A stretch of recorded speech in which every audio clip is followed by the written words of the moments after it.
Assalamualaikum warahmatullahi wabarakatuh. Perkenalkan, kami dari kelompok 8 akan mempresentasikan hasil diskusi dari kelompok kami dengan tema Filsafat Islam Ibnu Bajjah yang beranggotakan 1. Zulfa Fikriyah Syifa NIM 3520019, yang kedua Fazanada NIM 3520020, yang ketiga Nurul Tanzilah NIM 3520035, yang keempat Fitri Bayu Lestari NIM 3520041, dan yang terakhir saya sendiri Nur Yuliani NIM 3520058. Berikut merupakan penjelasan dari kelompok kami. Silahkan disimak baik-baik teman-teman.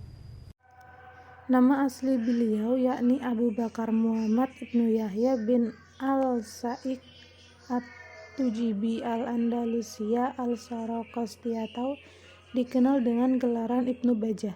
Beliau berasal daripada keluarga At-Tujibi dan dilahirkan di Saragossa yang pada hari ini dikenali sebagai Aragon, Spanyol, pada tahun 457 Hijriah atau 1065 Masehi, pada zaman pemerintahan Raja Ahmad II 478 sampai 502 Hijriah atau 1085 sampai 1108 Masehi.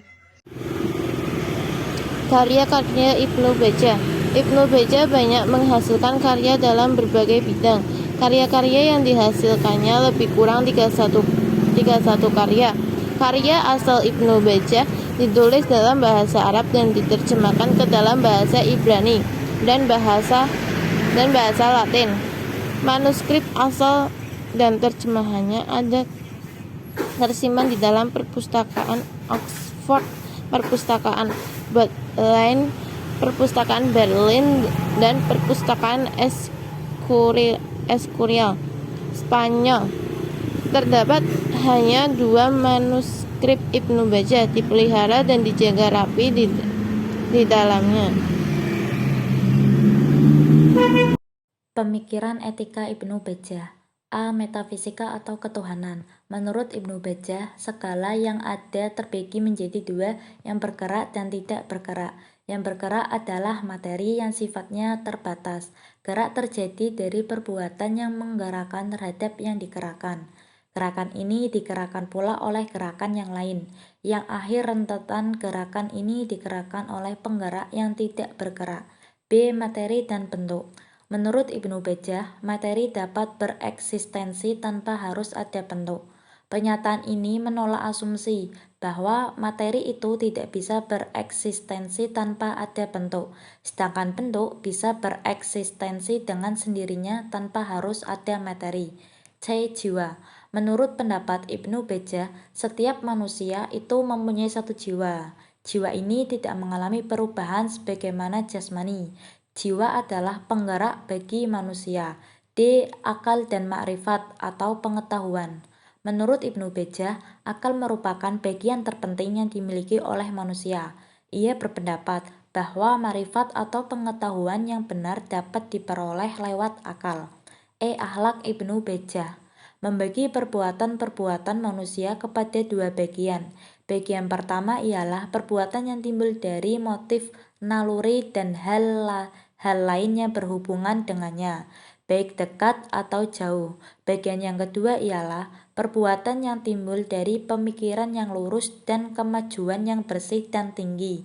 F. Politik atau teori pemerintahan. Pandangan politik Ibnu Bajjah dipengaruhi oleh pandangan politik Al-Farabi.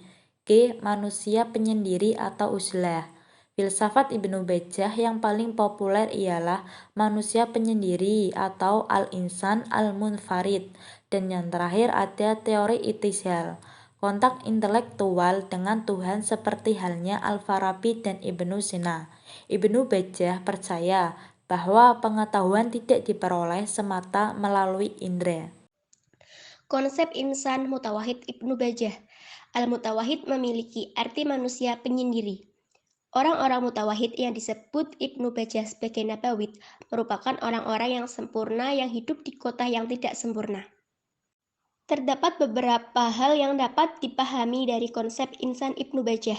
Yang pertama, manusia penyendiri adalah sosok filsuf yang hidup pada salah satu negara yang tidak sempurna, yang mana mereka cukup hanya berhubungan dengan ulama dan ilmuwan saja, dan mengasingkan diri dari sikap dan perbuatan masyarakat yang tidak baik. Yang kedua, apabila tidak ditemukan seorang ulama dan ilmuwan, maka mereka harus mengasingkan diri secara total. Dalam artian tidak berhubungan dengan masyarakat kecuali dalam hal-hal yang tidak dapat dihindarkan. Yang ketiga, kalau tidak dapat berteman maupun bergaul dengan ilmuwan, bertemanlah dengan orang-orang yang baik serta selalu mengajak pada kebaikan dan takut akan kemaksiatan. Ibnu Bajah tercatat sebagai salah seorang penyair dan beliau juga adalah orang yang bersama-sama dengan Ibnu Tufail yang melontarkan kritikan serta memberi penjelasan Islam yang bersifat sistematik tentang ajaran Aristotelian. Hasan Maksumi juga turut berpandangan yang sama mengatakan bahwa Ibnu Bajah merupakan seorang penyair yang fasih dan juga seorang pemusik yang berbakat. Dalam masa yang sama, beliau juga amat terkenal dalam bidang perubatan dan merupakan seorang dokter yang teragung yang pernah dilahirkan di Andalusia. Orang-orang mutawahid yang disebut Ibnu Bajah sebagai nawabid merupakan orang-orang yang sempurna yang hidup di kota yang tidak sempurna. Ibnu Bajah menyebut orang-orang yang telah mencapai pada tingkatan akalaktif sebagai al-mutawahid, yaitu orang-orang yang menyendiri dari realitas sosial yang tidak ideal dan menuju realitas idealnya sendiri, yaitu kota sempurna. Dalam dunia Islam, kondisi manusia yang demikian tidak jarang dikaitkan dengan perilaku mengasingkan diri dari dunia yang berlebihan, yang banyak dilakukan oleh orang-orang sufi. Pengasingan diri secara total dari masyarakat manusia bertentangan dengan tabiat manusiawi sebagai makhluk sosial. Sekian presentasi dari kelompok kami, kurang lebihnya mohon maaf, semoga dapat bermanfaat bagi teman-teman semua. Wassalamualaikum warahmatullahi wabarakatuh.